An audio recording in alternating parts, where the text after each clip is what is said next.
Thank you, Lord. Can we give the Lord again a clap of praise? Hallelujah. It's so good to be in the house of the Lord. Kanami, there was a church that I've attended when I was in mission before. It was in Batangas. It was their anniversary. And the Holy Spirit came. Nanaogid ang Holy Spirit. And then there is no word anymore. The room was filled with the power of the Holy Spirit. Everyone just fall on their knees. Amba ko, amuna ni Ayhan kagina. No, do matulo ko kay Jeff, hindi pag-untata. No, because we are enjoying the presence of God. No, and of course, when the speaker, the guest speaker went up, he just called the people, the elders, the pastors, and then he just say, look at the congregation. And that is the mercies of God.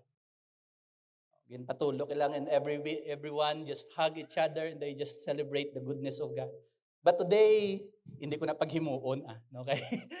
We have a word that we have to make sure that we share this very, very morning. So again, welcome to His Life Ministries, where imperfect people are perfectly welcome. And we are always here to make sure that we glorify God and make disciples. So this very morning, our topic or our word that we'll be sharing to you this morning is entitled, You Receive What You Give.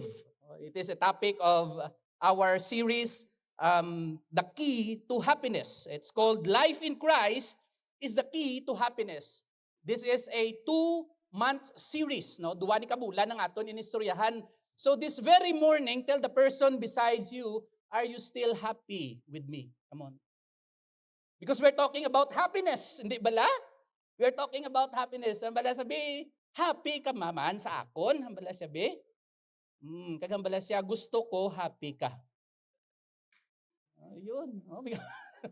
Biga sabat sa likod. Gusto yaman ko no happy to. Well, anyway, we'll talk about you receive what you give. And we will be talking about Matthew chapter 5, verse 7. This is the 5th of the Beatitudes of Jesus.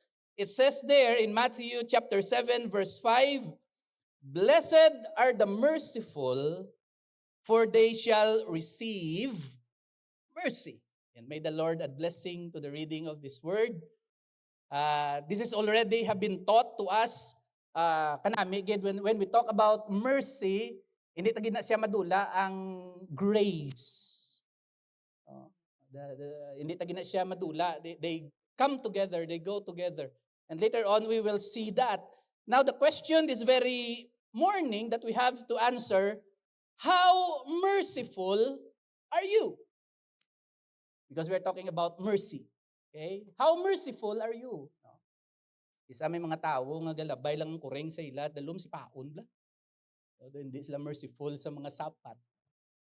But we are talking about the mercy of God that was given to us, and right now we have to show mercy to people. Amo ni siya subong ang aton nga istoryahan. And the next question is, when you extend help or give away, do you expect something in return? Nagahulat kita bala nga may ibalik sa aton kung maghatag kita, no? Because most of the time, as human as we are, when we give something, we are expecting a return. Oh, by the way, the Bible tells us also that. Gahambal man na ang Bible sa aton, no? When you give, just make sure that it will come to you 30, 60, and even 100 folds kung maghatag kita ko. No, but make sure to check always our heart when we give something. Dapat chiko naton permi ang aton tagipusoon kung may ihatag kita. Because we know that God is the giver of everything that we need. Do you believe that? That God always give something, or if not something, everything that we need in this life. So just a little background, and I believe some of our pastors have already shared this. When Jesus declared Blessed are the merciful, for they shall be shown mercy. His listeners could not believe what they were hearing. They cannot understand mercy during the time. Remember that when Jesus was preaching this, he was already 30 years old.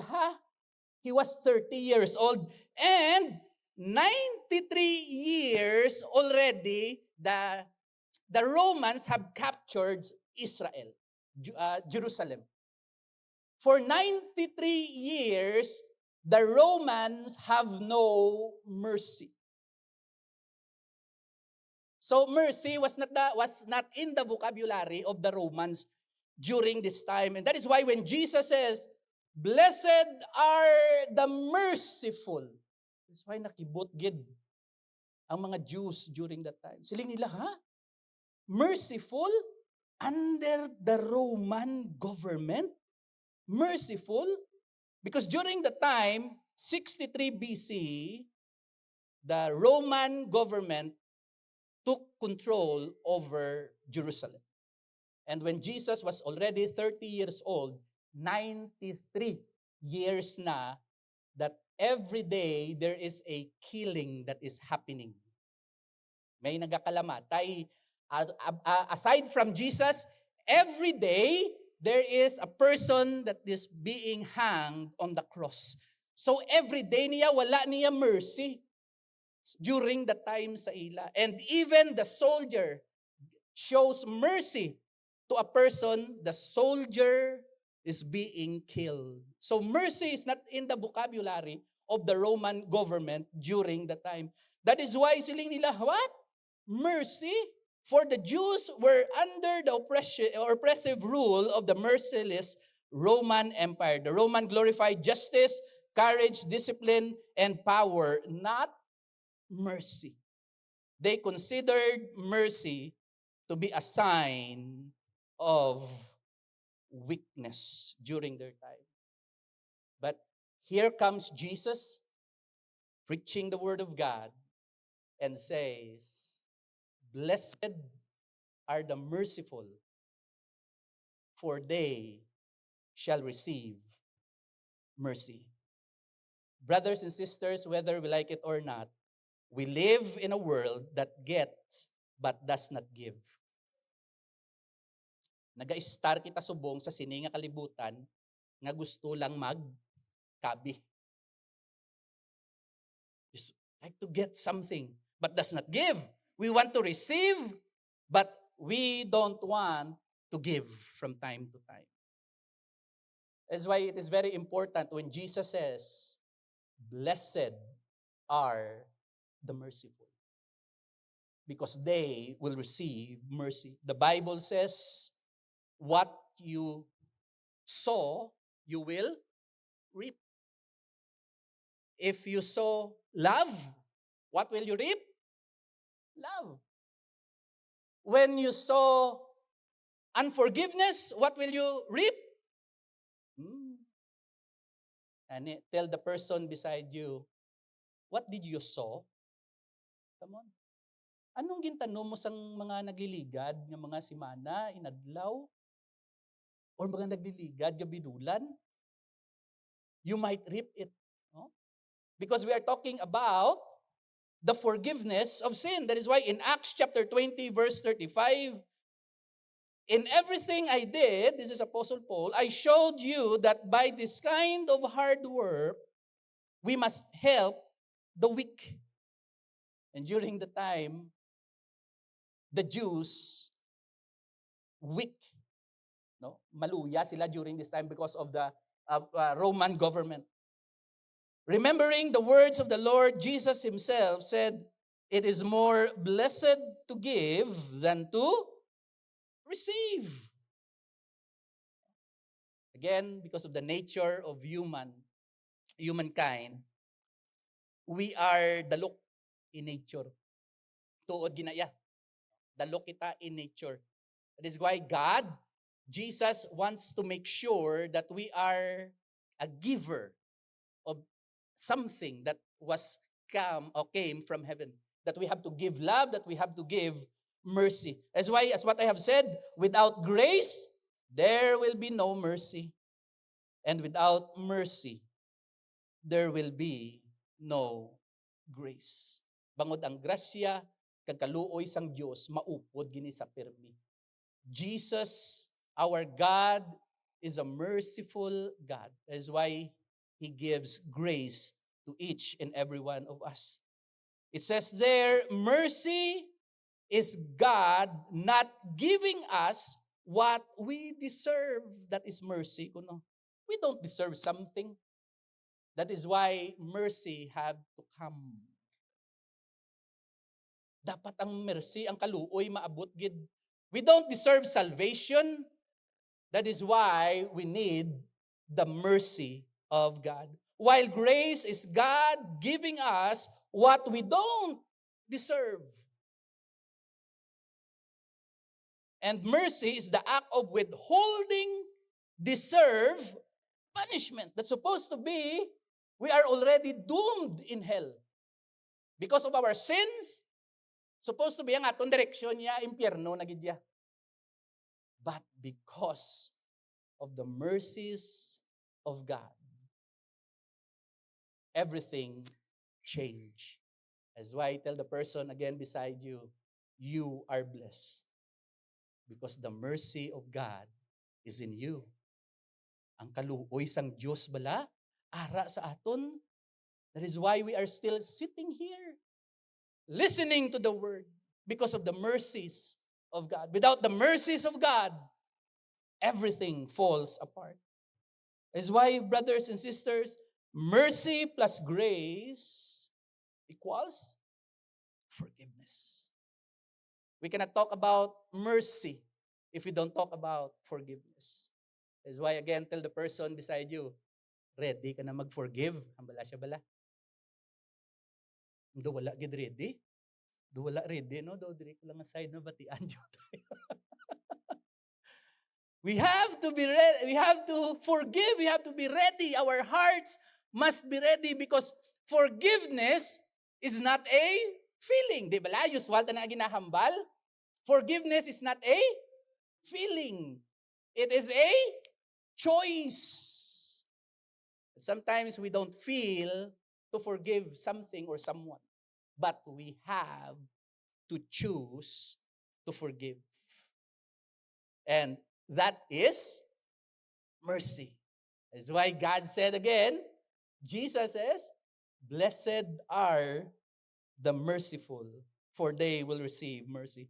Mercy is defined as the moral quality of feeling compassion and especially of showing kindness towards someone in need. This can refer to human kindness and God's kindness to humankind. It must start from God. We cannot give mercy if we ourselves wala kita nakabaton sang kaluoy sang Dios. Ang tawo, kung tanawon mo, kaluluoy gid without the mercies of God. That's why mercy can only be found in a forgiving heart. If our heart is filled with forgiveness, then mercy flows. Sometimes there are pain, there are things that makes us not to forgive. Oh, by the way, if we will talk about pain, God have received a lot of pain from us. But still, God pour out His mercies. Ginula, yagidyapon sa aton. He makes sure that mercies are continuous to each one of us. That's why later on we will see that. How can we live with mercies? The merciful one will show it to those who are weaker and poorer. If you have a merciful heart, you will show it to those people that are weak and poor. The merciful one will always look for those who weep and mourn. Kung makakita ka sang may nagakasubo, you show mercy. And you just not show mercy, you act mercy on it.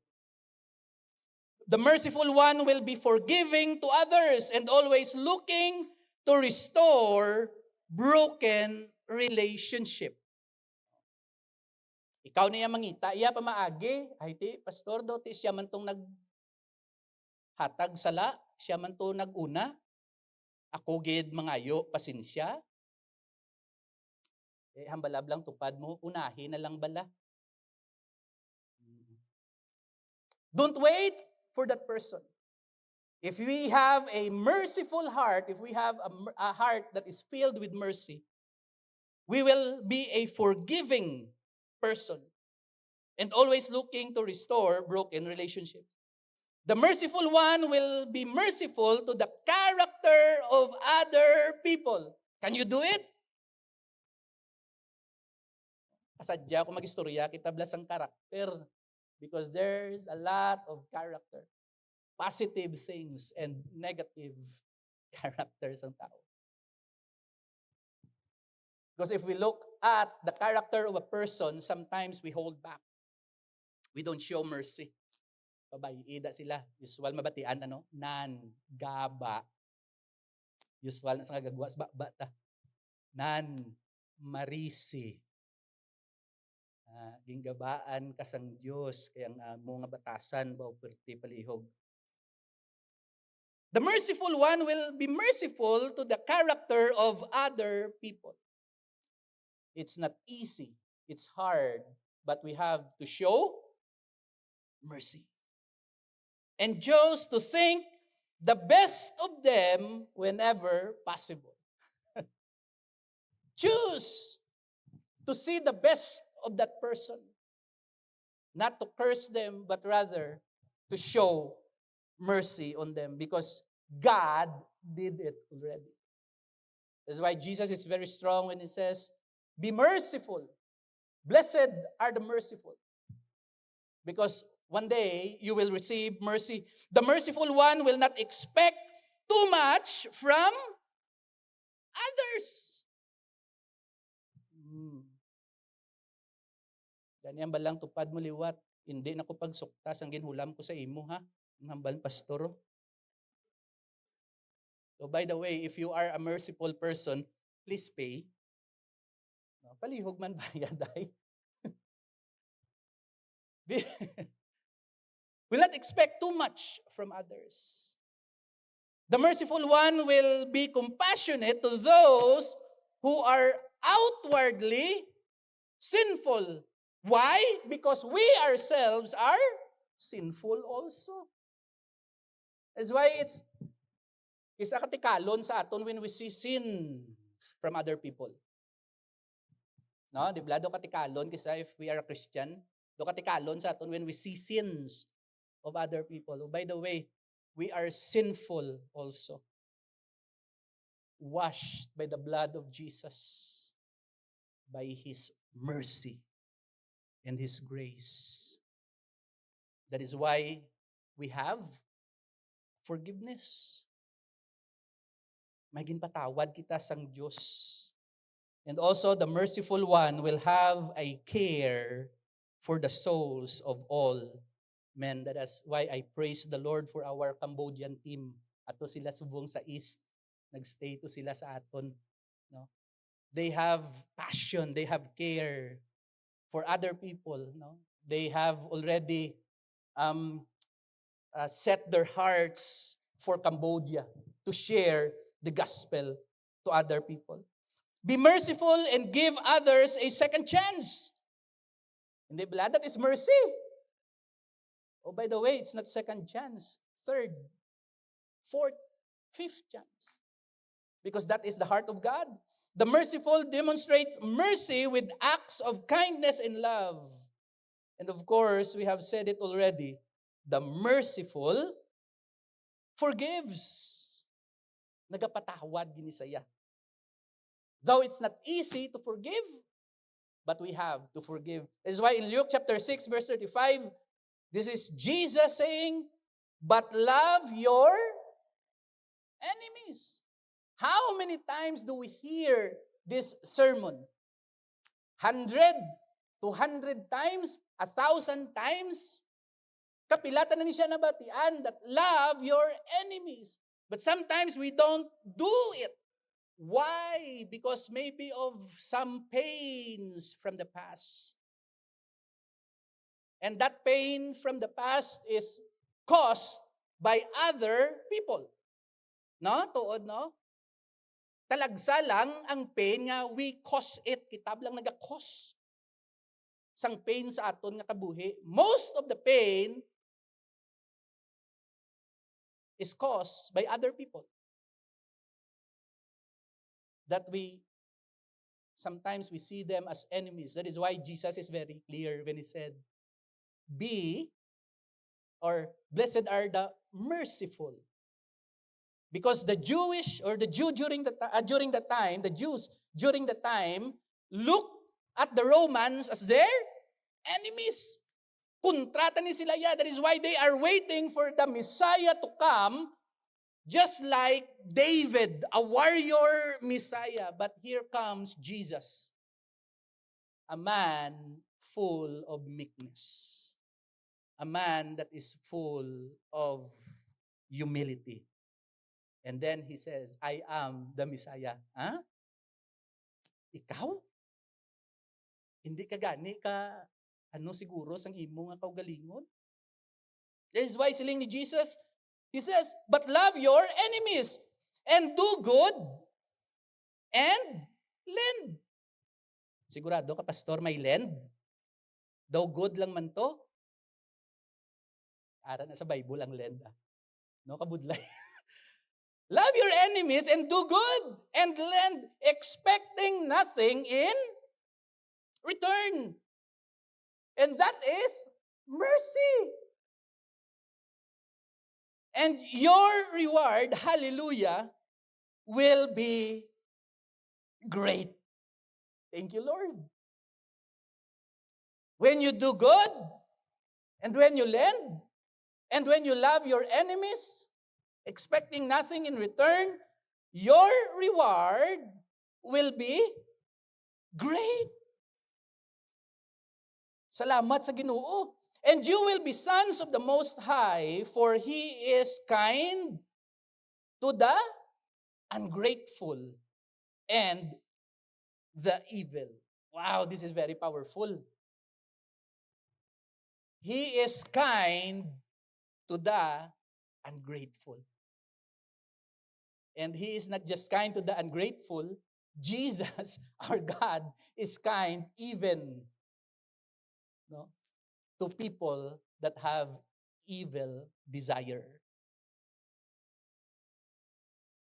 Brothers and sisters, the mercy of God is not just contained for Christians. The mercies of God is for everyone. That's why Jesus says, blessed are the merciful. And we know it already. Ano ganing meaning sa blessed? Happy. Happy are the merciful. Can you be happy? Yeah? Tuod ayhan, abitan na waliwat tupad mo kung gayuhom na nasa o kundo katig-agi Japon. No? Blessed or happy is the merciful. Because it says here, for even He is kind, Jesus, our God, is kind to the ungrateful and to the evil. That is why mabalik taliwat ha? Blessed are the merciful, so that you can give mercy to the ungrateful. Yeah? You can give mercy to an evil person. Grabe, no? Budlay hindi. Budlay, no? It's hard. It's easy to preach, but it's hard to do. Nga ikaw, pastor, how ginaubra mo na, baw palihog, ako pahambalan nyo, talagsas malaka.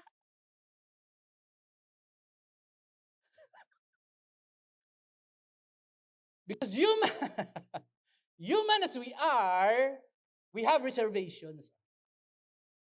We need the mercies of God so that we can do also mercy to others. It takes humility to be merciful. You have to humble yourself to be merciful.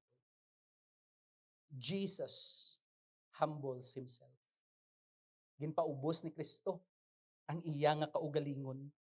Human mercy has conditions, but God's mercy is unconditional. Same as love. Usual when we do mercy things to others, mercy ministry to others, sometimes we have conditions. O arao, pero kadto ka sa simbahan na. Kung hindi man di ka magkadto sa simbahan, will you not go again and give something to them? But mercy, God's mercy is unconditional. That is why in Lamentation chapter 3 verse 22, one of the most powerful line and the most popular line, the steadfast love of the Lord never ceases. Ginakanta ta pa ni gani. His mercies never come to an end, and they are new every morning. Every day, the mercies of God are fresh to each one of us. Great is your faithfulness. That's why it's unlimited. It has no condition. The sun shines for the believers and for the non-believers. God gave an oxygen to everyone. That is the mercy of God.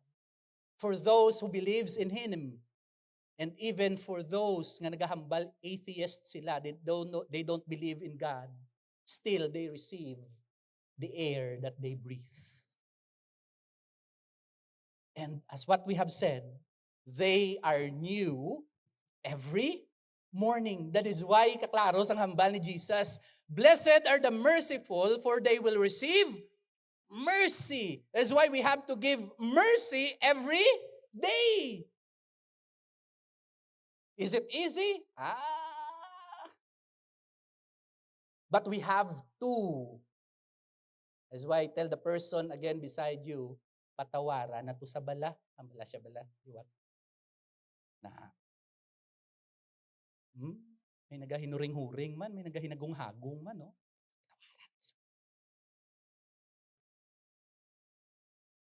Because the mercies of God are new every morning. That is why in Numbers 23, verse 19, this is one also of the most powerful verses of the promises of God, that His mercies are new every morning. God is not man, that He should lie, or a son of man, that He should change His mind. If you are unfaithful today, God will still give you air. If you are unfaithful today, God will still give you sun to shine. If you are unfaithful today, if I am unfaithful today, God will still give food on my family's table. Because the mercies of God are new every morning. He never change. O ang tawo galiwat tuod na. It changes. Change ang tawo. Especially sa mga mag-asawa, di ba? Hindi lang ako magambal kung babae, kung lalaki, no? Kisa may leon, may pagka-tigre, no? Gabag-o, galiwat, no? But still, the mercies of God are new every morning. It never change. Is why, brothers and sisters, to be merciful is to hope that there is more to the person than their mistake or sins. Hallelujah. That is why God said, blessed are the merciful. Because we are hoping that that person, example na lang kita, when we encounter God, when the last time that we received Jesus as our Lord and personal Savior, our direction is wala pulos. We think of bad thoughts. We do bad things. That's why to be merciful, and that is the heart of God, is to hope that there is more to the person than their mistake or sins. That their mistake does not tell us all of who they are. Hallelujah. If God, kung wala lang, ganing sa Ilonggo ang mercy, kaluoy, kung wala lang kaluoy ang Diyos sa aton, wala na. But still, God pours out His mercies on us.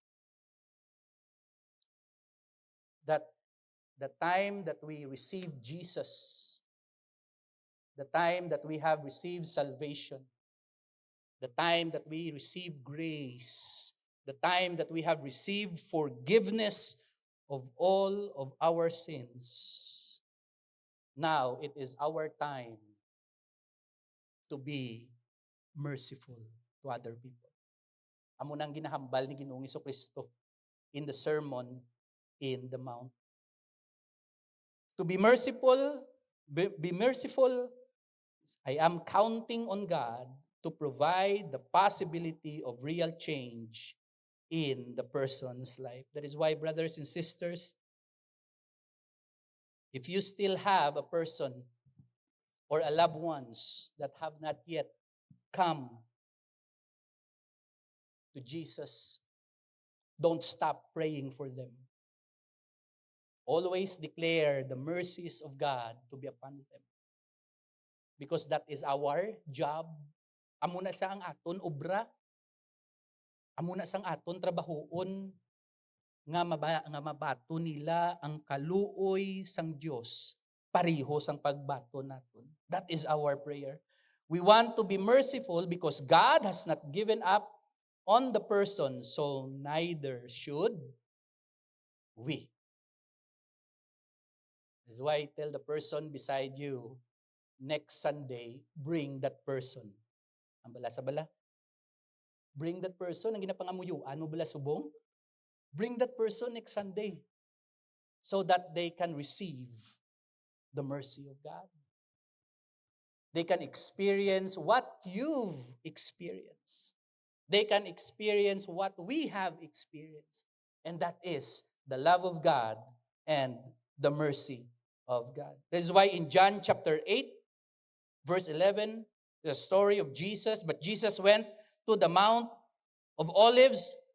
At dawn, He appeared again in the temple courts where all the people gathered around Him, and He sat down to teach them. We know the story. The teachers of the law and the Pharisees brought a woman caught in adultery.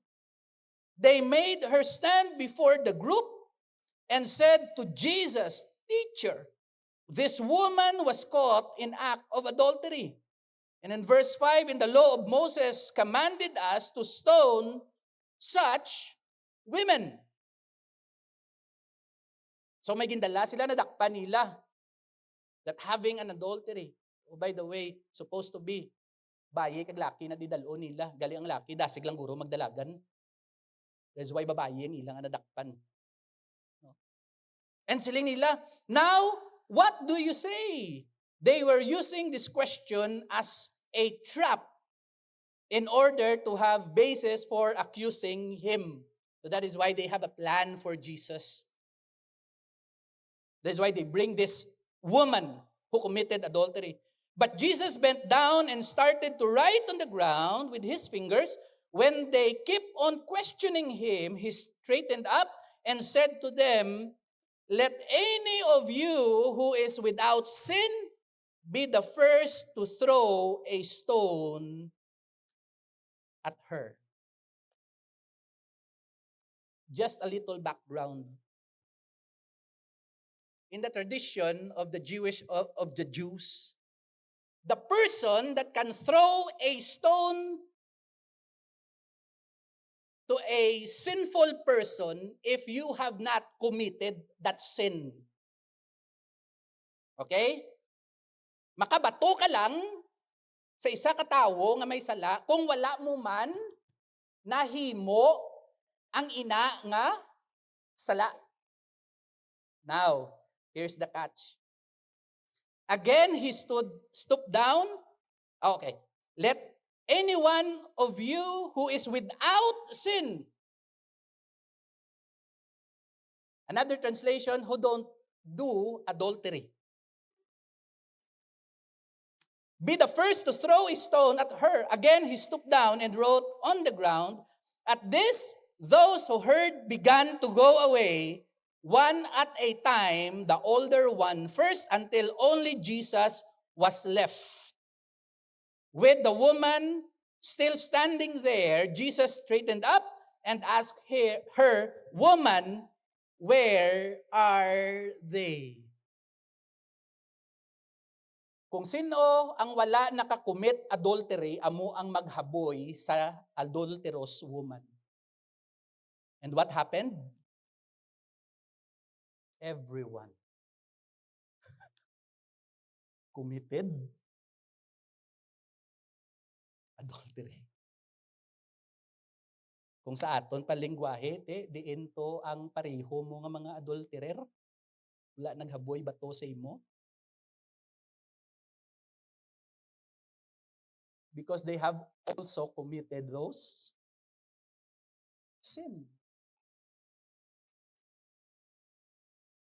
Has no one condemned you? In verse 11, "No one, sir." She said, "Then neither do I condemn you." Jesus declared, "Go now and live your life of sin." Neither do I. Neither do I. Neither God condemns you. But one thing for sure, Jesus says, go, another translation, go and sin no more. And that's how great the mercies of God was given to us. And sometimes we are so proud that we thought we are sinless. No, we are sinful, but because of the mercies of God, sin was taken away from us. And we can live righteous because of the blood of Jesus. What we have did, the communion, is all about the mercies of God. Brothers and sisters, mercy is providing room for the person not to be trapped. The woman caught in adultery, he was trapped in sin. He was trapped. Mercy is providing room for the person not to be trapped by the past or their sinful nature, but to be able now to move forward. Amo ning ginhatag ni Lord sa aton. To grow and mature and to become more of the person they were created to be. What is the design of God for us? We are created in His image and in His likeness. And God wants to restore that by His mercies that is now flowing in each one of us. God does not give us what our sin deserves, which is judgment, supposed to be, but He gives us mercy. Gintagaan kita sang kaluoy sang Diyos. May I request everybody to please stand?